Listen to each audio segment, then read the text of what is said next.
Hello dear students and learner, তোমরা কেমন আছো? আশা করি প্রত্যেকে ভালো আছো এবং সবার প্রিপারেশন খুবই ভালো চলছে। তোমরা জানো আমরা আমাদের চ্যানেলে ক্লাস 9, 10, 11, 12-এর ম্যাথামেটিক্স, ফিজিক্স এবং কেমিস্ট্রি নিয়ে আমরা এখানে ডিসকাস করে থাকি এবং চ্যাপ্টার ওয়াইজ পরপর ক্লাস করিয়ে থাকি। তো এখন আমরা মাধ্যমিকের যে ফিজিক্যাল সায়েন্স, বিশেষ করে তোমাদের এখন সেকেন্ড সাবমেটিভ এক্সাম স্টার্ট হতে চলেছে, সেই সিলেবাসটার আমরা রিভিশন করাচ্ছি কোশ্চেন আনসারের মাধ্যমে। বাট আজকের এই ক্লাসটা একটু অন্যরকম হবে। আমরা অলরেডি সেকেন্ড সাবমেটিভের যে সমস্ত চ্যাপ্টারগুলো তোমাদের আছে, সেই সমস্ত চ্যাপ্টার থেকে আমরা প্রত্যেকটা চ্যাপ্টার থেকে 50+ কোশ্চেন ডিসকাস করে দিয়েছি। যেটা বড় চ্যাপ্টার, সেখানে আমরা আরও বেশি কোশ্চেন ডিসকাস করেছি। চ্যাপ্টারের ওয়েটেজ যেমন আছে সেই হিসেবে আমরা নাম্বার অফ কোশ্চেন রেখেছি এবং সেগুলো আমরা ডিসকাস করেছি। এছাড়া আমরা আমাদের চ্যানেলে প্রত্যেকটা চ্যাপ্টারের যে কনসেপ্টের ক্লাস, সেগুলো কিন্তু আমরা এক একটা ভিডিওর মাধ্যমে কমপ্লিট করিয়েছি। যারা যারা এই ক্লাসগুলো দেখোনি তারা অবশ্যই দেখে নাও। এই ভিডিওর ডেসক্রিপশনে ওই ভিডিওগুলির লিঙ্ক আমি দিয়ে দিচ্ছি। আজকের যে ক্লাসটা হবে, এই ক্লাসটা তোমাদের জন্য ভীষণ গুরুত্বপূর্ণ হতে চলেছে। কেন?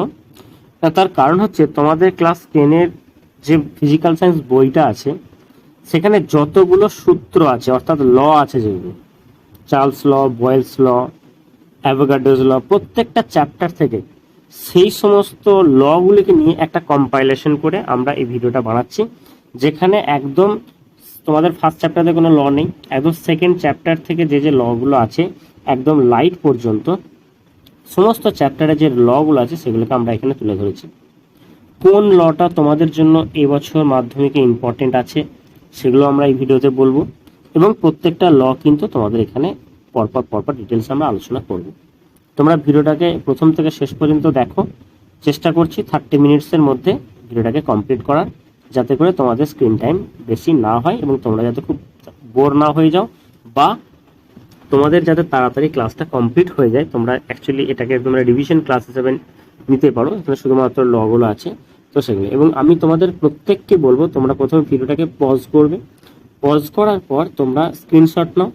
স্ক্রিনশট নিয়ে ওই যে স্ক্রিনশটগুলো যেগুলো থাকবে, যে লগুলো লেখা থাকবে, সেগুলো কিন্তু অবশ্যই খাতায় কিন্তু নোট ডাউন করবে। তো আমার পার্সোনালি মনে হয় স্ক্রিনশট না নিয়ে তোমরা যখন ক্লাসটা দেখছো, সেই সময় তোমরা ভিডিওটাকে পজ করে তোমরা কিন্তু লগুলো অবশ্যই খাতায় নোট ডাউন করো। তোমরা চাইলে এই ক্লাসের পিডিএফটাও পেয়ে যাবে। পিডিএফটা পাওয়ার জন্য তোমাদের কী করতে হবে, আমাদের যে টেলিগ্রাম চ্যানেল আছে সেই টেলিগ্রাম চ্যানেলে জয়েন হতে হবে। টেলিগ্রাম চ্যানেলে তোমরা কিন্তু এই ক্লাসের পিডিএফটা পেয়ে যাবে। ওকে, তো চলো আমরা ক্লাসটা শুরু করি। দেখো, প্রথমেই আমাদের যে লগুলো নিয়ে আমরা এখানে রেখেছি সেগুলো কি কি আছে দেখো। প্রথমে আমরা যেটা ডিসকাস করব সেটা হচ্ছে গ্যাসের যে আচরণ, সেই বিহেভিয়ার অফ গ্যাস চ্যাপ্টার থেকে আছে। প্রথমেই আছে বয়েলস ল, বয়েলের সূত্রটা। এখন দেখো, বয়েলস লতে প্রথম যে কোনো ল যখন আমরা পড়ব, সেখানে আমাদের দুটো জিনিসের উপর কনসেপ্ট রাখতে হবে। একটা হচ্ছে রিলেশনটা কার সাথে কার মধ্যে, আর ডেফিনেটলি কনস্ট্যান্ট কে আছে। কারণ কনস্ট্যান্ট ছাড়া কিন্তু কোনো রুল বা ল কিন্তু ফলো করবে না। তাহলে প্রথমে আমরা দেখে নিই যে আমাদের এই বয়েলস লতে কে কনস্ট্যান্ট আছে। সেটা হচ্ছে টেম্পারেচার, অর্থাৎ উষ্ণতা, অর্থাৎ স্থির উষ্ণতায় নির্দিষ্ট ভরের কোনো গ্যাসের আয়তনটা গ্যাসের চাপের সঙ্গে ব্যস্তানুপাতে পরিবর্তিত হয়। তার মানে V is proportional two 1/P। কখন এই কেসটা হয় না, যখন টিটা থাকে কনস্ট্যান্ট, উষ্ণতাটা যখন কনস্ট্যান্ট থাকে তখন এই কেসটা হয়। এটা হচ্ছে বয়েলস ল। এবং আর কে কনস্ট্যান্ট থাকে, আরেকটা দেখা বলেছে নির্দিষ্ট ভর, তার মানে এমও কিন্তু কনস্ট্যান্ট আছে, এম আছে, আর হচ্ছে টেম্পারেচার বা টি কনস্ট্যান্ট আছে। ওকে, তারপরে আমাদের দেখো এই চ্যাপ্টারের আর একটা ল আছে, যেটা হচ্ছে চার্লস ল। আমি কিন্তু পরপর তোমাদের শুধুমাত্র এই ভিডিওটাতে, এই ক্লাসেতে আমরা শুধুমাত্র লগুলো নিয়ে আলোচনা করব। এটা থেকে তাহলে চার্লস ল, চার্লস লতে কনস্ট্যান্ট কি আছে, সেটা হচ্ছে চাপ। চার্লস চ দিয়ে হচ্ছে চাপ স্থির থাকে, এবং ভরটা তো সবার ক্ষেত্রে স্থির থাকে, চার্লসের সূত্র হোক বা বয়েলের সূত্র হোক।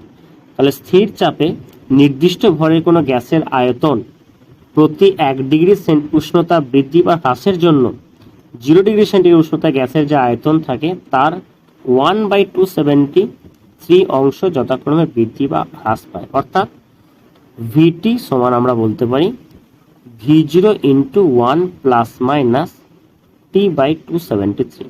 যখন বৃদ্ধি পাবে তখন এটা প্লাস হবে, যখন হ্রাস পাবে তখন এটা মাইনাস হবে। এটাও তোমরা প্রত্যেকে জানো। তারপর দেখো কেলভিন স্কেলে কি হয়, কেলভিন স্কেলে যেটা আমরা বলি সেটা হচ্ছে ভি ইজ প্রপোর্শনাল টু টি। এটা হয় পরম স্কেলের সাথে বা কেলভিন স্কেলের সাথে সমানুপাতিক হয় গ্যাসের আয়তনটা। কখন না, যখন এম আর পি কিন্তু কনস্ট্যান্ট। তাহলে এম কিন্তু সব জায়গাতেই কনস্ট্যান্ট, সেটা এখন লেখা যাবে। স্থির চাপে নির্দিষ্ট ভরের কোনো গ্যাসের আয়তন গ্যাসটির পরম উষ্ণতার সমানুপাতিক হয়। ওকে, তারপরে চলে আসি অ্যাভোগাড্রোর সূত্র। অ্যাভোগাড্রোর সূত্রটা কি বলছে, আমরা এটা পাচ্ছি কোথায়, এটা হচ্ছে সেকেন্ড চ্যাপ্টার, থার্ড চ্যাপ্টার, যেটা রাসায়নিক যে গণনা আছে, কেমিক্যাল ক্যালকুলেশন, সেখানে আমরা এটা পাবো। বা এটা সরি, এটা কিন্তু এই সূত্র, এই চ্যাপ্টারতে যে গ্যাসের বিহেভিয়ার অফ গ্যাসেতেও কিন্তু এটা আছে অ্যাভোগাড্রোর সূত্র, আবার ওখানেও আমরা দেখতে পাবো। কি বলছে, একই চাপ ও উষ্ণতায়, এসটিপি বলতে পারি, একই চাপ ও উষ্ণতাতে সম আয়তন বিশিষ্ট সকল গ্যাসের সমান সংখ্যক অণু বর্তমান থাকে, এবং এই সংখ্যাটা কত থাকে, সেটা হচ্ছে 6.023 ইন্টু 10⁻23, যেটাকে আমরা অ্যাভোগাড্রোস নাম্বার বলে থাকছি। এটাকে এরকমভাবে বলা যায় যে স্থির উষ্ণতায় ও চাপে কোনো গ্যাসের আয়তনটা গ্যাসের মোল অণুর সংখ্যার সঙ্গে সমানুপাতিক হয়, অর্থাৎ V is proportional two N হয়।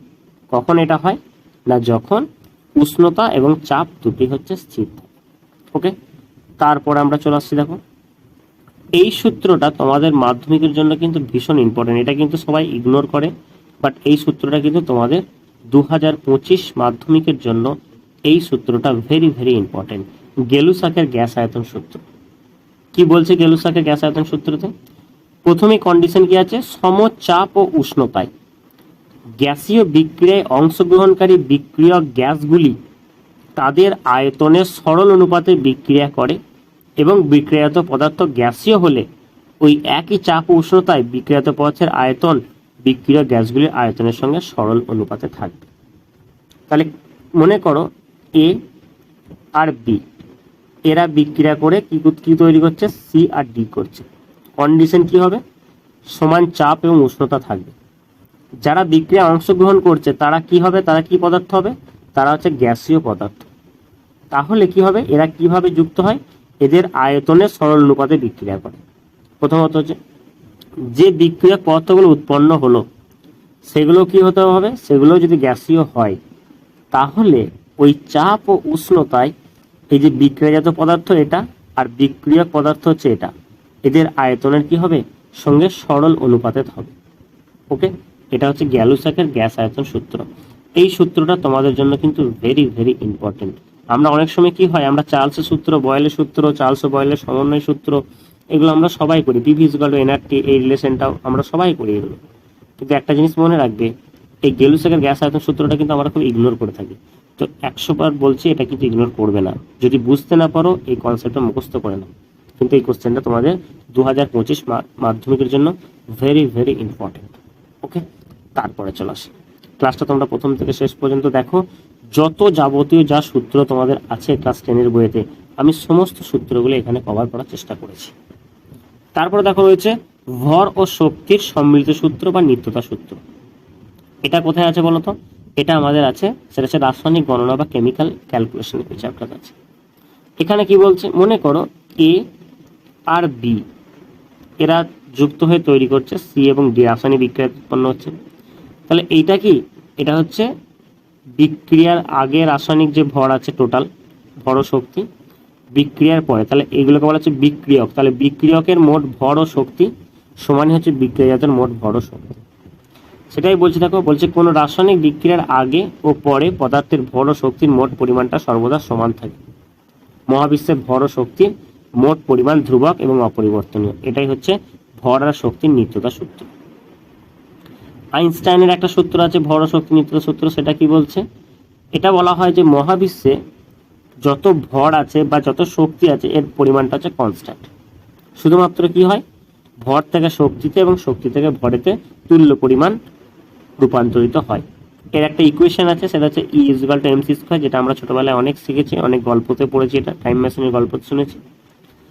এখানে সিটা কি, শূন্য মাধ্যমে আলোর বেগ। তাহলে আমরা এখানে কি শিখলাম, এখানে যে ভরটা আছে আর যে এনার্জিটা আছে এদের যে মোট পরিমাণটা, এই পরিমাণটা হচ্ছে কনস্ট্যান্ট।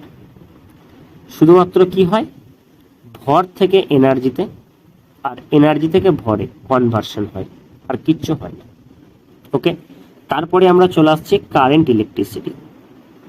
এই কারেন্ট ইলেকট্রিসিটি থেকে আমাদের প্রথমেই যে সূত্রটা থাকে সেটা হচ্ছে কুলম্বের সূত্র। এটাও কিন্তু ইম্পর্টেন্ট সূত্রের মধ্যে পড়ে, কুলম্বের সূত্র। কুলম্বের সূত্রে কি বলছে, বলা হচ্ছে মনে করো এখানে দুটো আধান আছে, এই একটা আধান আছে, এই একটা আধান আছে, এবং এরা কিরকম আধান, এটা হচ্ছে বিন্দু আধান, দুটো স্থির বিন্দু আধান। এইটার মান হচ্ছে Q1, এটার মান হচ্ছে Q2। এদের মধ্যে ডিস্টেন্সটা কত, ডিস্টেন্সটা ধরো R। প্রথমে কি বলছে, দুটি বিন্দু আধানের মধ্যে আকর্ষণ বা বিকর্ষণ বলের মান আধান দুটির গুণফলের সঙ্গে সমানুপাতিক হয়, এটা একটা সূত্র।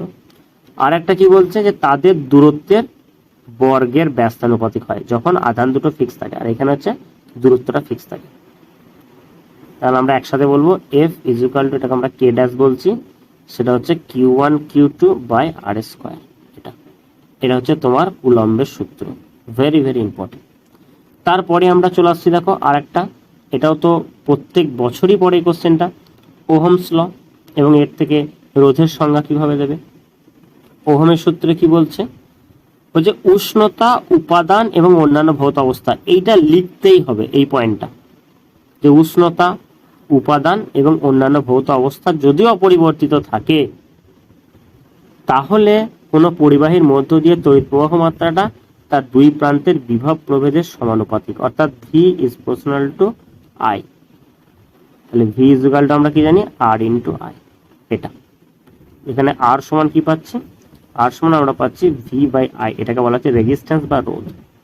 তাহলে অবশ্যই ওহমের সূত্র লিখতে গেলে তোমাদেরকে উষ্ণতা, উপাদান এবং অন্যান্য ভৌত অবস্থা 100 বার লিখতে হবে, না লিখলে কিন্তু কোনোভাবেই এটা হবে না। ওকে, আশা করি ওহমস লটা বুঝতে পেরেছো। পরীক্ষাতে প্রতি বছরই প্রশ্ন পড়ে, ওহমের সূত্রটি লেখো এবং এর থেকে রোধের সংজ্ঞা দাও, ডেফিনেটলি কোশ্চেনটা পড়ে। চলো নেক্সট কোশ্চেনে চলে যাই আমরা।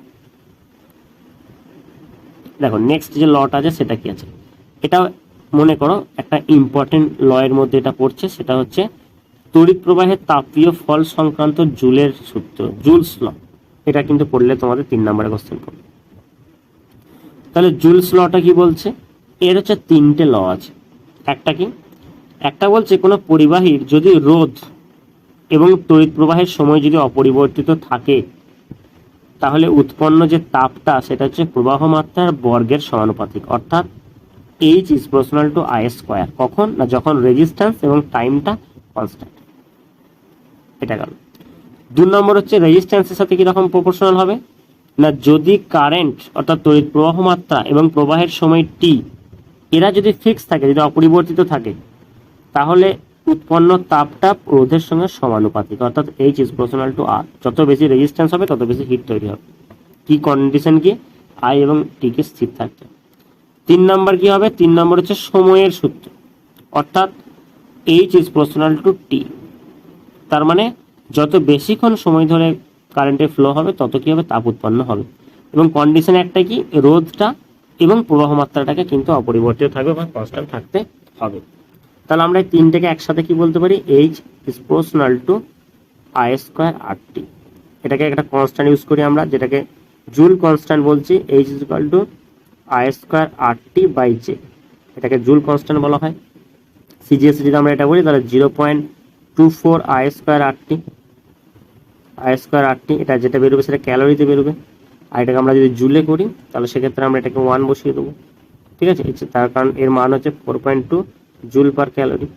এই যে জুল কনস্ট্যান্টের ভ্যালুটা যান্ত্রিক তুল্যাঙ্ককে বলা হয়ে থাকে। ওকে, তারপরে চলে আসে নেক্সট যে লটা আছে সেটা হচ্ছে কি অ্যাম্পিয়ারের সন্তরণ নিয়ম। মোটামুটি ইম্পর্টেন্ট, এটা অতটা ইম্পর্টেন্ট নয়, বাট জুলস ল কিন্তু ভেরি ভেরি ইম্পর্টেন্ট।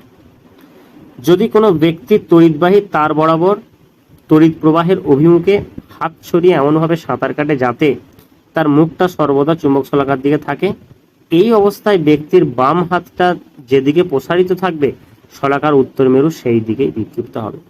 মনে করে এরকম একটা তার আছে, এই তারের উপর দিয়ে এই মুখে তড়িৎ প্রবাহিত হচ্ছে, একজন ব্যক্তি এই দিকে মুখ করে কি করছে, সে সাঁতার কাটছে। সে যদি এই দিকে সাঁতার কেটে যায় তাহলে ওই লোকটির বাঁ হাতটা যেদিকে থাকবে চুম্বক শলাকার উত্তর মেরুর যে বিক্ষেপটা, সেই বিক্ষেপটা ওই দিকেই ঘটবে। দক্ষিণ মুষ্টি নিয়ম মোটামুটি ইম্পর্টেন্ট, তবুও দেখে নিই একটু।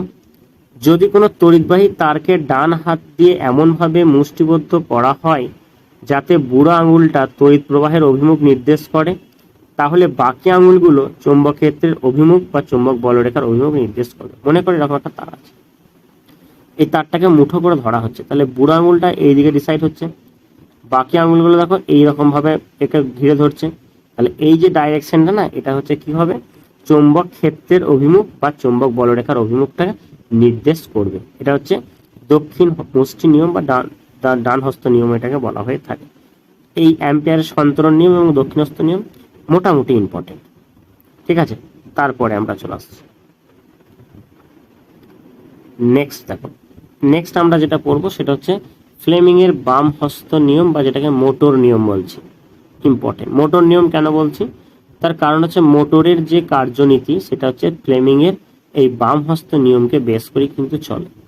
কি বলছে এখানে, আমাদের বাম হাতের তিনটা আঙুল আছে। কে কে? বুড়ো আঙুল যেটা বলি বৃদ্ধাঙ্গুষ্ঠ, তর্জনী মানে বুড়ো আঙুলের পাশের আঙুলটা, মধ্যমা তার পাশের আঙুলটা, এই তিনজনকে পরস্পরের সঙ্গে সমকোণে রেখে প্রসারিত করলে, ঠিক এরকম ভাবে শেপে যদি আমরা প্রসারিত করি, কন্ডিশন কি বলছে, যদি তর্জনীটা চৌম্বক ক্ষেত্রের অভিমুখ নির্দেশ করে। তর্জনী কোনটা? তর্জনী ধরো, তর্জনী হচ্ছে এটা, এটা হচ্ছে চৌম্বক ক্ষেত্রের অভিমুখ নির্দেশ করে। মধ্যমা তড়িৎ প্রবাহের অভিমুখ নির্দেশ করে, এটা এটা তড়িৎ প্রবাহ, এটা হচ্ছে চৌম্বক ক্ষেত্রের অভিমুখ নির্দেশ করে। তাহলে বৃদ্ধাঙ্গুষ্ঠ মানে বুড়ো আঙুলটা সেটা কি করবে, সেটা হচ্ছে তড়িৎবাহী তারের উপর ক্রিয়াশীল বলের অভিমুখটা নির্দেশ করবে। এ কি করবে, তড়িৎবাহী তারটার উপর যে বলটা ক্রিয়া করছে তার অভিমুখ নির্দেশ করবে। তাহলে এটা হচ্ছে ফ্লেমিং এর বাম হস্ত নিয়ম বা মোটর নিয়ম। কেন বলছি, মোটরের কার্যনীতি কিন্তু এই রুলটার উপর বেস করে কিন্তু হয়। ওকে, আশা করি এটা বুঝতে পেরেছো এবং এটা কিন্তু ইম্পর্টেন্ট।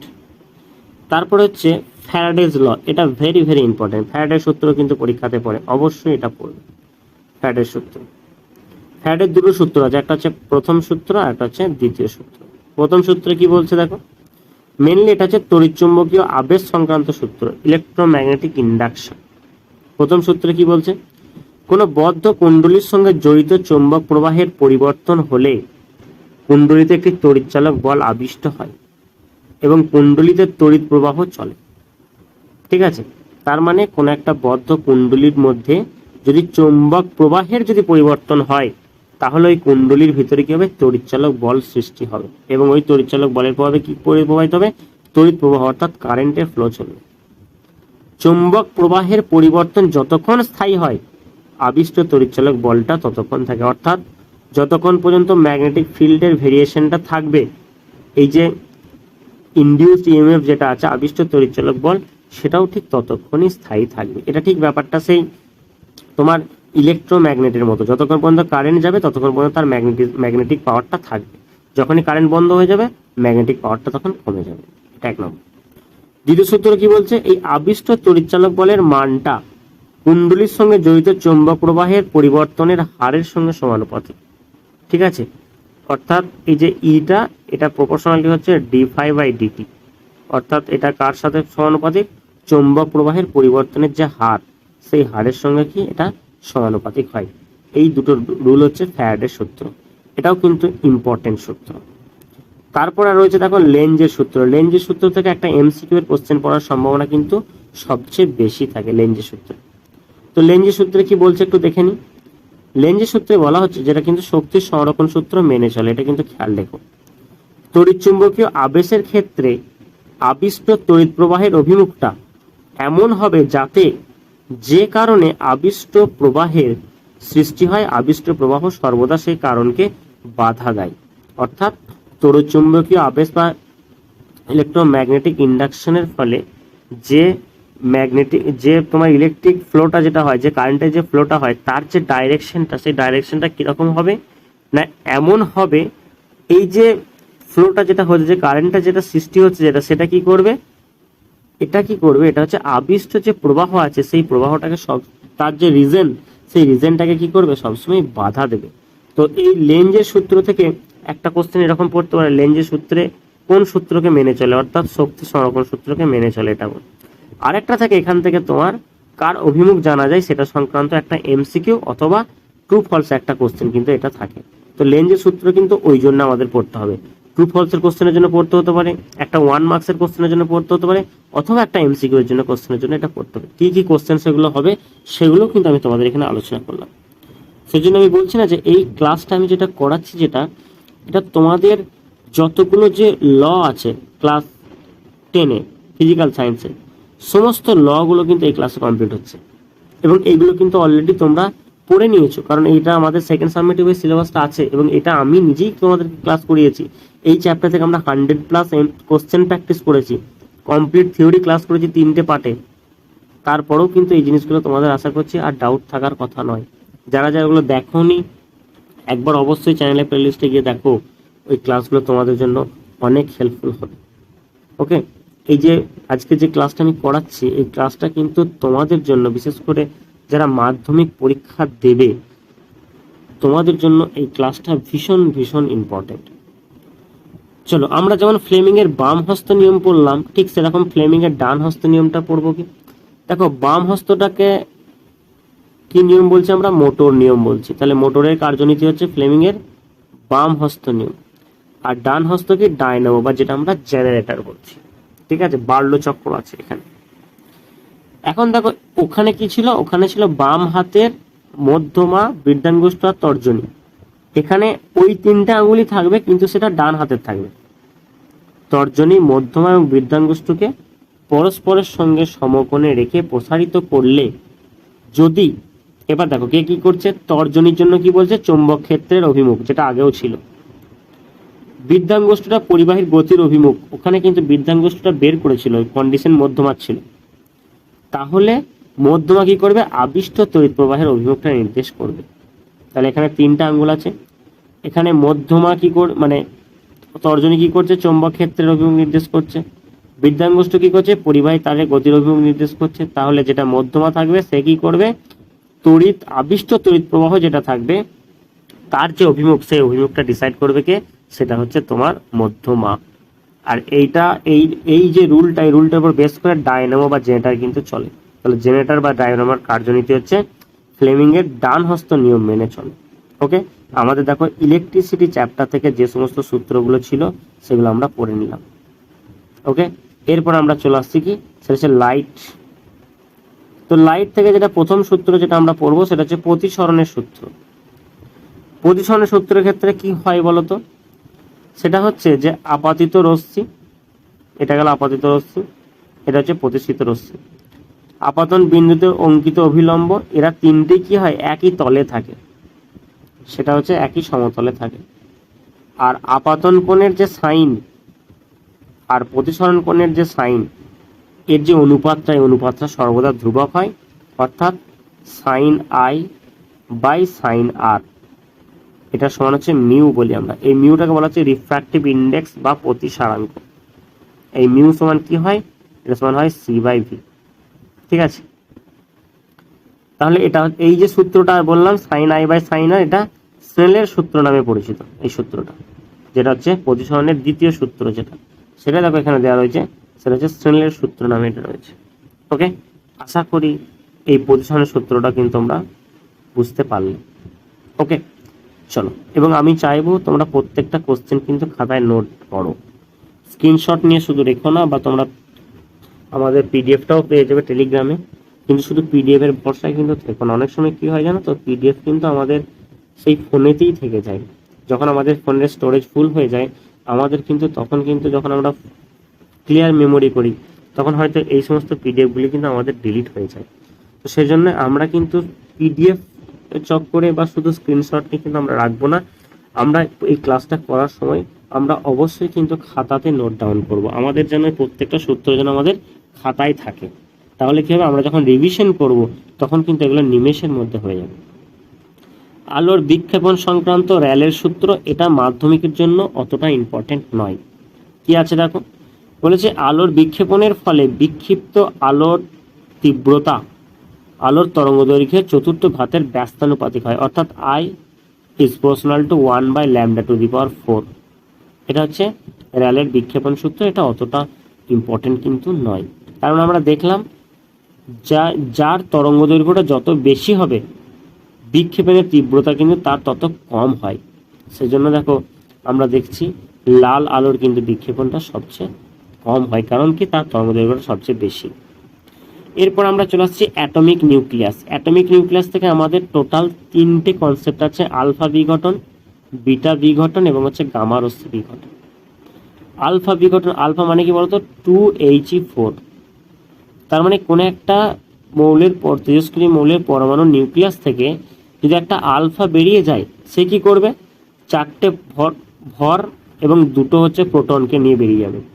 তার মানে কোনো একটা তেজস্ক্রিয় মৌলের পরমাণু নিউক্লিয়াস থেকে একটা আলফা কণা বেরোলে সে ভর সংখ্যাটাকে 4 একক এবং পারমাণবিক সংখ্যাকে 2 একক সে কি করবে, কমিয়ে দেবে।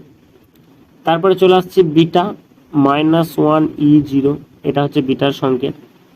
তাহলে কোনো একটা তেজস্ক্রিয় মৌলের পরমাণু নিউক্লিয়াস থেকে যদি একটা বিটা বেরিয়ে যায়, তাহলে কিন্তু ভর সংখ্যার কোনো পরিবর্তন হবে না, কিন্তু পারমাণবিক সংখ্যাটা 1 একক বেড়ে যাবে, এটা খেয়াল থাকে। তাহলে আলফা 2 একক কমাচ্ছে পারমাণবিক সংখ্যাটা, বিটা কি করছে, 1 একক বাড়াচ্ছে। ওকে, তারপরে চলে আসছে গামা রশ্মির নির্গমন। গামা রশ্মির ক্ষেত্রে কি হচ্ছে, আলফা বিটার ক্ষেত্রে যেভাবে পরিবর্তন হয়, নতুন নিউক্লিয়াসের তৈরি হয়, সেই ক্ষেত্রে কিন্তু গামার ক্ষেত্রে কিন্তু নতুন মৌলের সৃষ্টি কিন্তু হয় না, অর্থাৎ নতুন নিউক্লিয়াস তৈরি হয় না। ঠিক আছে, তাহলে সে কেন হয় না, তার কারণ হচ্ছে না ভর সংখ্যার পরিবর্তন হয়, না পারমাণবিক সংখ্যার পরিবর্তন হয়, কোনো সংখ্যারই কিন্তু পরিবর্তন হয় না। ওকে, তো সেই ক্ষেত্রে আমরা বলবো যে নতুন মৌলের পরমাণু কিন্তু সৃষ্টি হয় না। দেখো যদি ভর সংখ্যার পরিবর্তন হয়, বা যদি অ্যাকচুয়ালি ভর সংখ্যার পরিবর্তন হলে তো নতুন পরমাণুর সৃষ্টি হয় না, যদি পারমাণবিক সংখ্যার পরিবর্তন হয়, তাহলে পারমাণবিক সংখ্যার যদি পরিবর্তন হয়, তাহলে ডেফিনেটলি কি হচ্ছে, একটা নতুন মৌল তৈরি হওয়ার সম্ভাবনা থাকে। এখানে পরিবর্তন হচ্ছেই না, শুধুমাত্র কি হয়, ওই গামা রশ্মি নির্গমনের ফলে মৌলটি এক্সাইটেড হয়ে যায়, সে তার এক্সাইটেড স্ট্যাটাসে চলে যায়। তারপরে চলে আসছে, আমরা একদম ক্লাসের শেষের দিকে চলে এসেছি, আমাদের কাছে আর মাত্র কয়েকটা ফর্মুলা আছে। যেমন প্রথমে আমরা পড়বো সেটা হচ্ছে কি ডোবেরিনারের ত্রয়ী সূত্র। ত্রয়ী সূত্র কিন্তু ইম্পর্টেন্ট। এটা কি বলা হচ্ছে বলতো, যে রাসায়নিক ধর্মের সাদৃশ্য আছে এমন 3টি মৌলকে তাদের পারমাণবিক ভরের ক্রমানুযায়ী যদি সাজানো হয়, তাহলে মাঝের মৌলটির পারমাণবিক ভরটা অন্য 2টি পারমাণবিক ভরের গড় হবে। ধরো এক্স আছে, ওয়াই আছে আর জেড আছে, এদের 3জনের কিন্তু রাসায়নিক ধর্ম একই। তাহলে এই ওয়াই এর যে পারমাণবিক ভরটা হবে সেটা কত হবে, এক্স আর জেড এর পারমাণবিক ভরের গড়, অর্থাৎ অ্যাভারেজ। তাহলে এর যদি এম অফ এক্স বলি, এর যদি আমরা এম অফ জেড বলি, তাহলে এম অফ ওয়াই সমান কত হবে, সেটা হচ্ছে M of X plus M of Z by 2। তারপরে চলে আসছে নিউল্যান্ডের অষ্টক সূত্র, এটাও কিন্তু ইম্পর্টেন্ট। প্রথমত হচ্ছে মৌলগুলিকে ক্রমবর্ধমান পারমাণবিক ভর সংখ্যা অনুসারে সাজালে কোন একটি নির্দিষ্ট মৌল থেকে শুরু করে পরবর্তী অষ্টম মৌলের ভৌত রাসায়নিক ধর্ম প্রথম মৌলটি অনুরূপ হয়। যেমন দেখবে সারে গামা পাধা নিশা, তাহলে সারের এই সা থেকে এই সা পর্যন্ত কি হচ্ছে, মাঝখানে আরো 8টা, ঠিক সেরকম পরপর 8টাকে নিয়ে যদি আমরা সাজাই, তাহলে দেখব যে তাদের পারমাণবিক ভর যত বাড়ছে তত কি হচ্ছে, তাদের তোমার এই 8 প্রথম থেকে শুরু করলে অষ্টম মৌল পর্যন্ত তাদের ভৌত এবং রাসায়নিক ধর্মের সাদৃশ্য আমরা দেখতে পাবো। ওকে, তারপরে দেখো রয়েছে যেটা, সেটা হচ্ছে লোথার মেয়ারের পর্যায় সূত্র, এটা রয়েছে।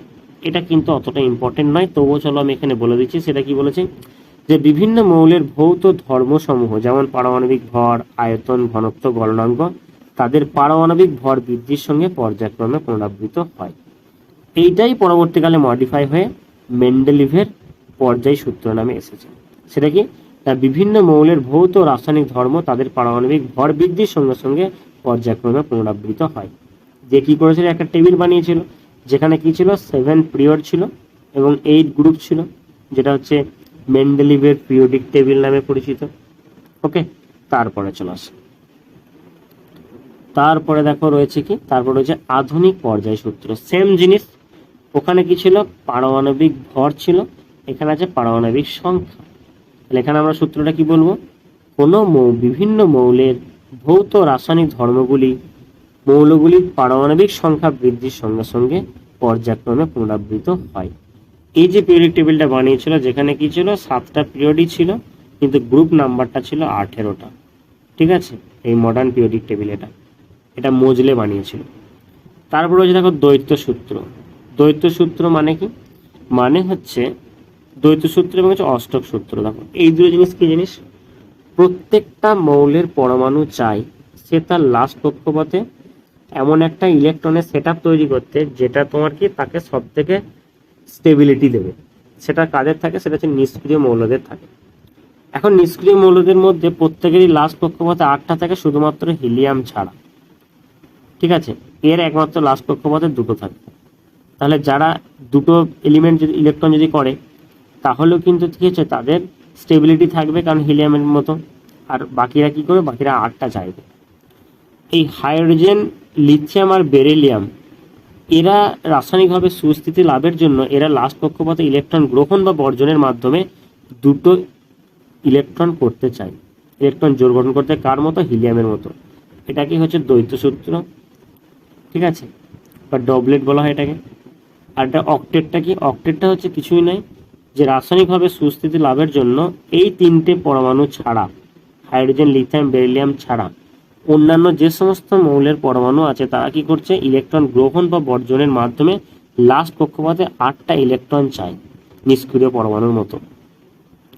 এইটাকে বলা হচ্ছে অষ্টক সূত্র। তাহলে লাস্ট কক্ষপথে 8টা পরমাণু চাই, 8টা ইলেকট্রন চাই, সেটা হচ্ছে অষ্টক সূত্র।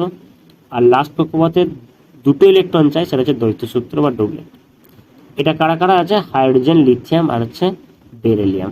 ওকে, আশা করি আমি তোমাদেরকে এগুলো প্রত্যেকটা জিনিস আমি বোঝাতে পারলাম। ঠিক আছে, এখন দেখো তাহলে তোমরা কি করলে? তোমরা প্রত্যেকটা যে তোমাদের যে প্রত্যেকটা চ্যাপ্টার থেকে যে সমস্ত লগুলো ছিল সেগুলো সবই কিন্তু আমরা এখানে ডিসকাস করলাম। ওকে, তো প্রত্যেককে থ্যাংক ইউ যারা ভিডিওটাকে প্রথম থেকে শেষ পর্যন্ত দেখলে। তোমাদের যারা বন্ধু আছে যারা মাধ্যমিক পরীক্ষা দেবে 2025 সালে, তাদের সাথে অবশ্যই ভিডিওটা শেয়ার করো। এই ক্লাসটা যতদিন পর্যন্ত তোমাদের এই সিলেবাসটা থাকবে ততদিন পর্যন্ত এই ক্লাসটা তোমাদের মাধ্যমিকের স্টুডেন্টদের জন্য খুবই গুরুত্বপূর্ণ হতে চলেছে। এবং আমি ক্লাস শেষে আবারও বলছি, তোমরা কিন্তু ক্লাসটা কিন্তু খাতায় নোট ডাউন করো, এবং আমি আশা করছি যারা যারা ক্লাসটা দেখেছো তোমরা প্রত্যেকেই নোট ডাউন করেছো। তোমরা জানো আমাদের অনলাইন এবং অফলাইন বর্ধমানে ব্যাচ চলছে। তোমরা যারা অনলাইনে ক্লাস করতে চাও অথবা যারা যারা বর্ধমান সারাউন্ডেড কোনো জায়গাতে আছে যাদের পক্ষে অফলাইনে এসে ক্লাস করা সম্ভব হবে, তারা অবশ্যই এই নিচে দেওয়া ফোন নাম্বারে তোমরা কন্ট্যাক্ট করো। ঠিক আছে, তো চলো আজকের ক্লাসটা আমরা এখানেই শেষ করলাম। ক্লাসটা যদি ভালো লেগে থাকে তাহলে অবশ্যই একটা লাইক, শেয়ার এবং কমেন্ট করতে ভুলবে না। আর আমাদের চ্যানেলে যদি নতুন হয়ে থাকো তাহলে অবশ্যই এই চ্যানেলটি সাবস্ক্রাইব করো, কারণ এই ধরনের ক্লাস কিন্তু আমাদের সপ্তাহে প্রতিদিনই প্রায় ক্লাস হয় আমাদের চ্যানেলে। যে সমস্ত স্টুডেন্ট যারা 9, 10, 11, 12-এ পড়ছো তাদের জন্য অনেক ক্লাস আমি এই চ্যানেলে করিয়েছি। তোমরা অবশ্যই একবার গিয়ে চ্যানেলের প্লেলিস্টে গিয়ে দেখো এবং তোমরা বলো আগামী দিনে কোন টপিকের উপর তোমাদের ডাউট আছে, সেই ডাউটের উপর বেস করে আমি কিন্তু নেক্সট ক্লাস করাবো। থ্যাংক ইউ, সবাই ভালো থেকো এবং ভালো করে পড়াশোনা করো। এই সেকেন্ড সাবমিটিভ এক্সামের জন্য তোমাদের প্রত্যেককে অল দ্য বেস্ট।